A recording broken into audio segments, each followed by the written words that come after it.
Seconds.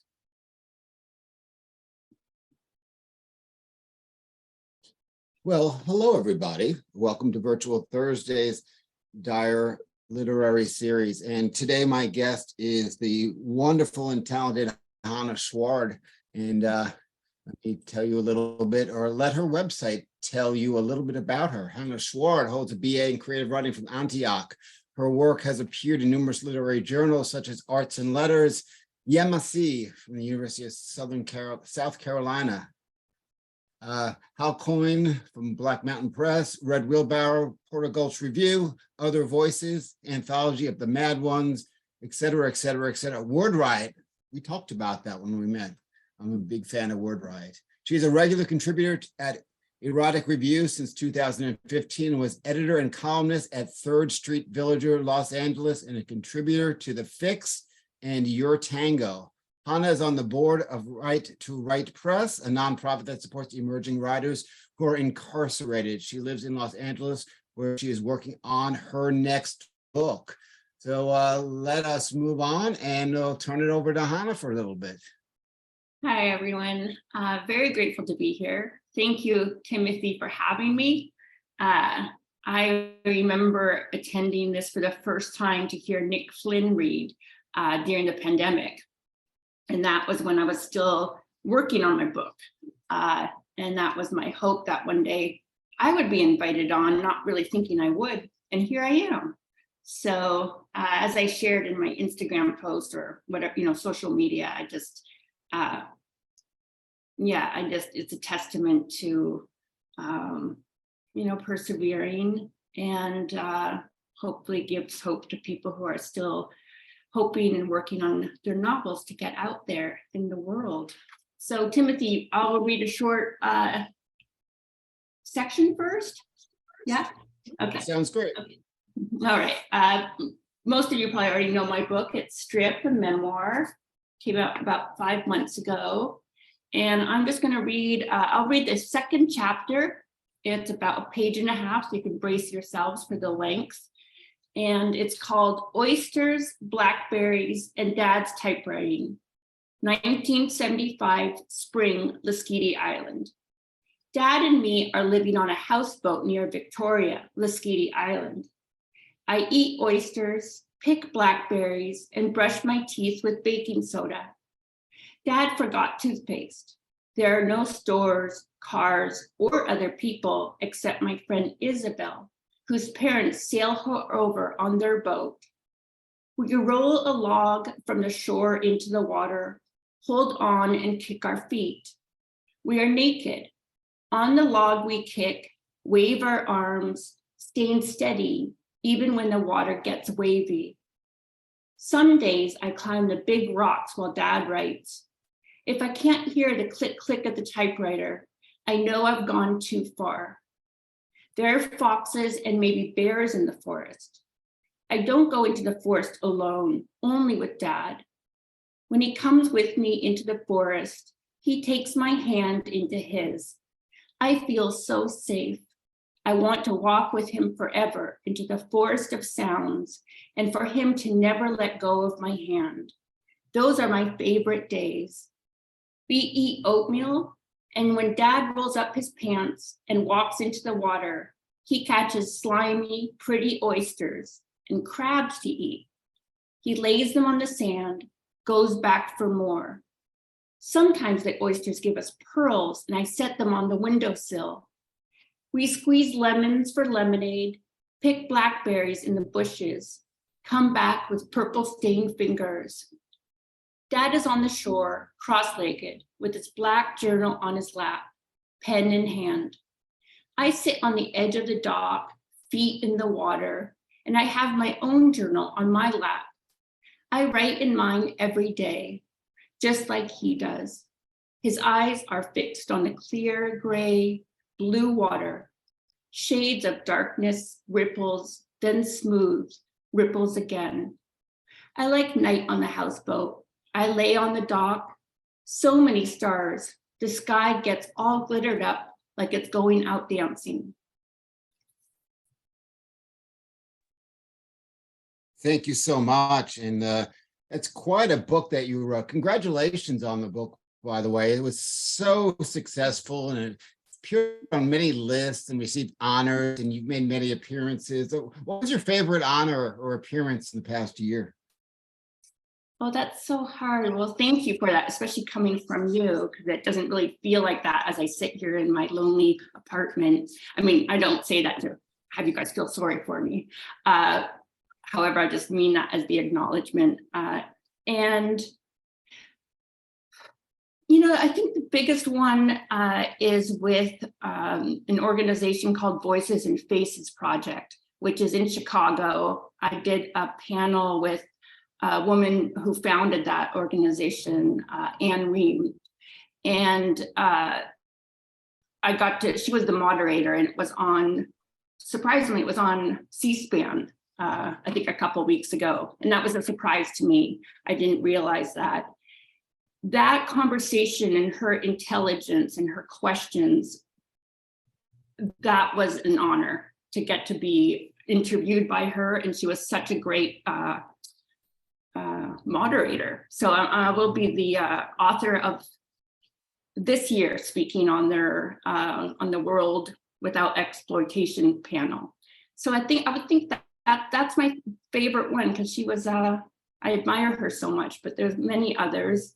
It's always nice when the interviewer has read the book. It definitely doesn't always happen, which I understand. It just is a little harder to have a conversation. Yeah, and you know, the C-SPAN clips that I saw, I was very, very happy for you and jealous at the same time. But Strip, your book, it's not, even though you were employed as a stripper, it's not necessarily about the life of a stripper, it's about your life and your total life. So were there any alternate titles? That's such a great question. And now that the book is out with that title, I wish it wasn't that title, because I think it really gives a certain, puts it in a certain kind of category of not maybe so serious. I love doing the chapter titles, which were 75 short chapter titles.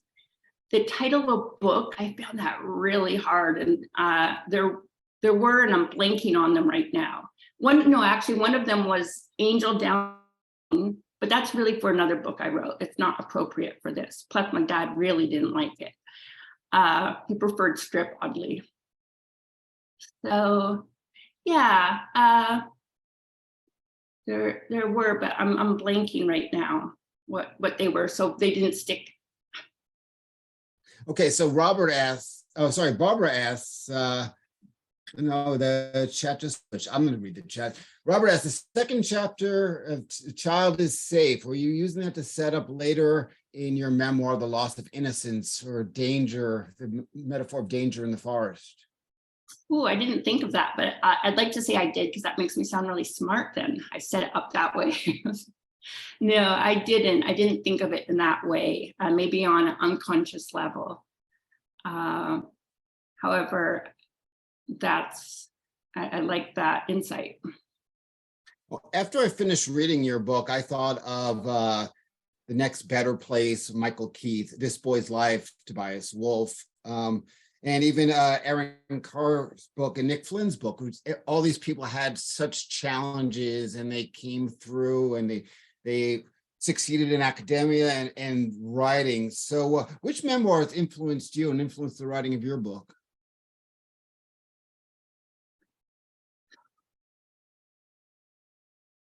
I think poetry influenced me a lot, even though it doesn't necessarily have a structure. It's just, I think, innate since I grew up around poetry. It was my first, you can't really separate the poetry from my childhood and my life.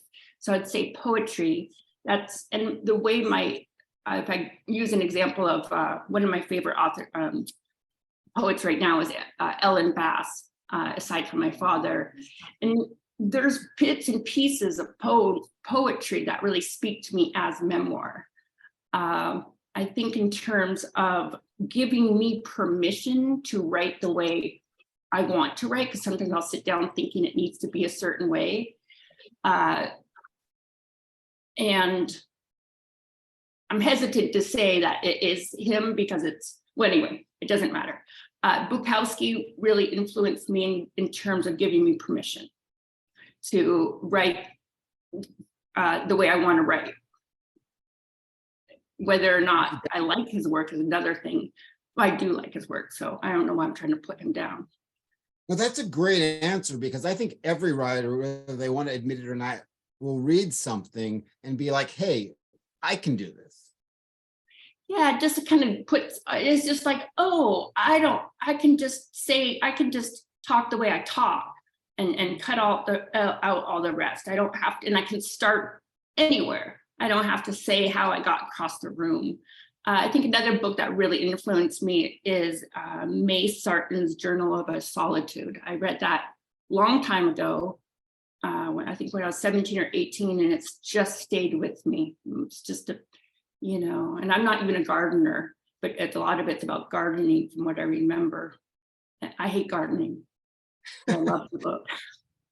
Now, this is your first book. Did you go into writing late in the game, or were you always writing as a young child?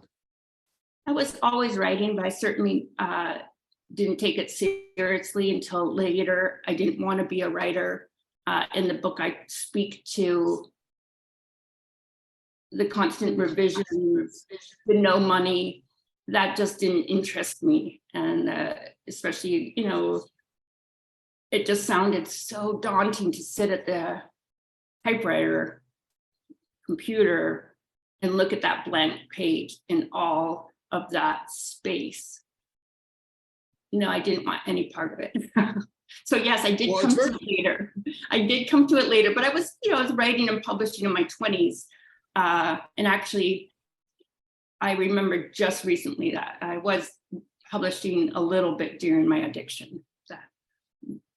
Now, Andre Dubus is the third House of Sand and Fog. He had obviously a famous writing father, as did Franz Wright, poet Stephen Wright, and they went into writing later in their life. Do you think having your father as a very successful poet kind of caused you to pull back on the clutch a little bit?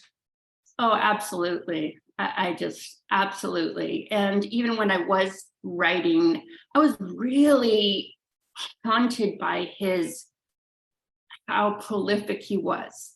And my stepfather is also that way, and with writing and paintings. And I felt so nothing. What have I accomplished in my life? And I admire them both greatly. However, it was a lot. It felt like a lot to live up to. Not that anyone was telling me to live up to that or saying it. It was in my own mind. Now, your mom married two writers, which either she has the patience of a saint, or how would you fill that in? She actually married three. Well, actually, one wasn't married, but it's no secret she was with a lot of men. There's a pattern there, eh? What's that? A little pattern there, eh? Oh, yeah. What was that about my mom and patience? No, I think for anyone who has read even just no patience there. As a person, you're very humble as a person. Now, does that make it difficult to promote a book? Well, it makes me laugh. I think I'm humble because I find it so hard to it's my pride that gets in the way of the promoting, because I don't want to appear a certain way. I don't want to appear egotistical. Also, I don't enjoy it that much. And for example, I only joined Instagram 6 months ago, and the learning curve was a lot to learn. And I still, I thought I did a first reel, but I find out that's not what a reel is. So just to give you well, like Barbara, she, like, you do it, you do your reels and you speak to them. And so yes, it is very hard. And I'm way behind on, I don't want to put so many posts up all at once. But I'm grateful that I do come across as that, but it's also, takes, I think, to swallow my own pride and have some humility to share the work, right? Because that's the whole point, not to hide in the corner and be shy about it. Yeah. I think you do a very good job on social media, by the way. Thank you. Thank you, Timothy. Also in your book, you're very, very open about your drug use. Can you describe a little bit about your bottom and when you decided to, that's it? My bottom came, for me, it was all a bottom. It was never a party. The only part of the party was when I could eat like a few bags of cookies and then knowing I was going to do meth after that. The party was that I wouldn't gain weight from the few packages of cookies. So that's it. That's to the extent of my partying. The bottom, so I say that because it was all about, for me, all a bottom. Right towards the end though, I was working at a law school for 3 years and I was working in the dean's office and I had quit crystal meth. And at that point I was 36 and I had never been drinking. I just could, I couldn't really finish a glass of wine. I would just sit there and I would have a sip. And once I quit crystal meth, the drinking took over. And it really scared me because I knew after almost a decade of crystal meth that the drinking was a replacement. And I was petrified that I was going to be that would be the next 10 years if I was lucky even to live that long. That went on for a couple years and it was really clear to me. I started drinking on the job. The dean had a pantry because it was at the old Bullocks Wilshire building, and I had the key to the pantry. And I thought, there's wine in the pantry. So 10 a.m. I'm in the dean's pantry, and they're like, well, where's Hannah? The dean needs her. Oh, I'm in the file room again. So my life became more and more unmanageable, and the despair and the loneliness and the gripping internal despair, like just at the core of hating myself. And right before I got sober, a few things more happened, such as putting an ad on Craigslist to be foot fetish sisters and dominatrix sisters with my sister, that just a number of events happened that were the breaking point. I just knew I couldn't keep doing what I was doing. So say you're able to have a conversation, and personally, I hate this question, but I think it's a good question to ask you.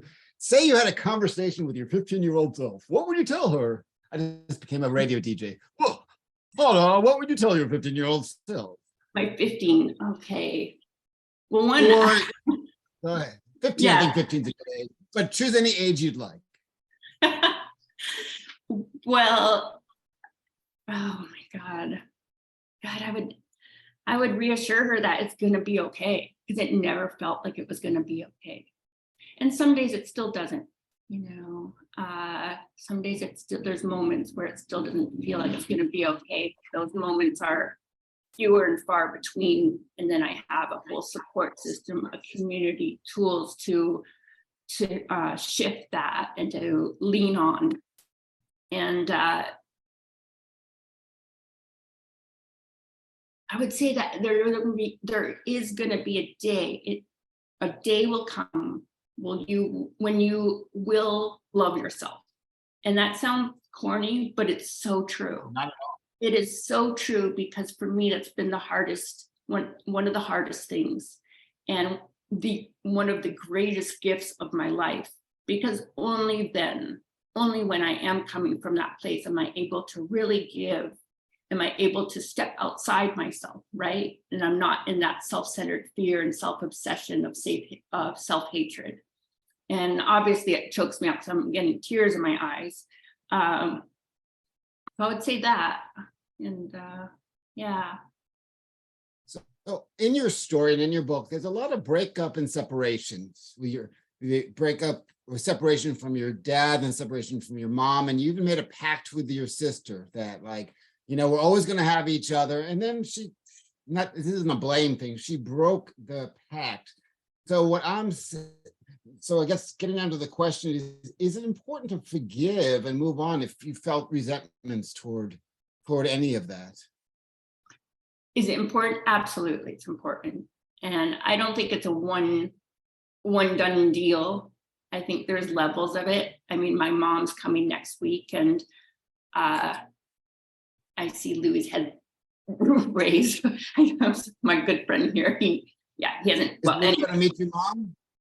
No, he's not. No.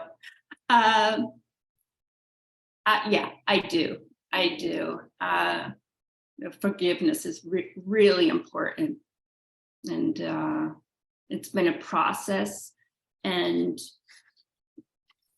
first to even recognize that there was any resentment there, because I was really shut down from it. Well, it makes that a lot of your relationship ended up being disjoint, and the structure of the book moves very quickly. It's short chapters. Do you think that was a function of how you lived your life? Oh, that's interesting. I love that. It wasn't conscious, but I knew there was a lot to put in there. And the early drafts were definitely not short chapters. They were long. It was like, I don't know, 40,000 word document with no periods. It was just all being conscious. It was like, and like, and I think it was easier for me to lay out in that way. And yeah, very fragmented internally and externally, and a fragmented internal and external world. So almost like those vignettes and those fragments do speak to what you're saying. Yeah. Now, you were, living your life. At one point, did you have like this eureka moment, like, hey, I've got a book here? Was there one moment that you thought that, turned the corner on that idea? No, I was very doubtful of it. I speak to this often, but it was my mentor, who's in her 80s, that I had met at a library, and she pulled me out of this very quirky writing group in Hollywood. And she said, "You have a book in you." And I said, "Well, I don't want to write a book. This is not a book. I'm a short story writer." And so it took time. I can't remember a point where it became that. It was unfolded very organically. Certainly. Were your short stories very autobiographical? Yeah. Yes. Yeah. So a lot of them are in third person, and they are. So there's a question from Barbara. She said she's a big fan of you and your writing. I'd like to hear more about the incarcerated people writing. And she can't remember the name of the project. Yeah. Thank you, Barbara. Well, feeling is mutual. And yeah, that's an organization I got involved with actually through an amends process of making amends to people and to myself, places that I had harmed during my addiction. And I had always been interested in the incarcerated and the wrongful incarcerations in the prison system period. And when I was first I'll just speak to your question. Yeah, it's called Right to Write Press, and it's in California, for California prison system. And teachers go in to teach the inmates poetry and memoir And then we help to publish their work through the Right to Write press, and mentor them through the mail. That's gotten really stuck because of the pandemic, like even getting an envelope to an inmate or one of the mentees, very difficult. And then, the one that I had was released, and then communication just got really, However, I will be doing an event next month for homelessness organization, and I will be reading one of the mentees' poems that was published. I'll read some of their work, and it also helps their case with getting released. I mean, by a long shot, but it does support that. Now, back to the book Strip. It's very personal book, and it's also very brave, and you're very vulnerable in this book. So does it ever make you, like, do people ever approach you? Does it ever feel weird when people think they know you more than they do? Yeah, it does. I can't imagine, people who are really in the public eye. Yeah, a lot of messages reaching out, and coming in, and that feels very strange. Any marriage proposals, like out of the blue? Which have you received more of? Marriage proposals or dick pics? I know it's a tough question. I always like to end with a tough one. Barbara's shaking her head. I'm sorry, Barbara. Yeah. Let's see. Well, I have a trail of messages I haven't looked at, that there are like in the unseen that I don't know, so I don't know. Not sure. Knows. All right. Well, I am so happy that you appeared here, and you're promoting and talking to us, and your book is wonderful. And let me show people a little bit more. That's what it looks like, and some great blurbs. We got people, Melissa Broder, and we got Amy Dresner, my friend, and look at this. It's just simply wonderful stuff. So pick this up at your favorite local bookstore. It's definitely a phenomenal read, and it was one of the best books that I read all year. So thanks, Hannah. Thank you, Timothy, and a shout out to Timothy as well with his Best Of, which I'm sure you all know of because it's on the #1 release. And I really look forward to the open mic and hearing all of your work, or what we have time for. And thank you everyone for being here. I do recognize some of your faces from during the pandemic. Thank you so much. And I'm going to slip that final endorsement that you gave me. I'm going to use that 15 seconds over and over again. Well, I'll do it again. This book. Look at the back part. Robert Olin Butler, Nick Flynn. The people who are blurbing it, but the book speaks for itself. Thank you so much. And those that are watching on the stream on Facebook, if you want to read in the open mic, all you got to do is use the Zoom link. I'll be happy to let you in, and you can read for us. If you asked questions in the Facebook chat, I'm sorry I can't see that. But maybe maybe Hannah can review them, and she can maybe comment on them. So thanks again, Hannah.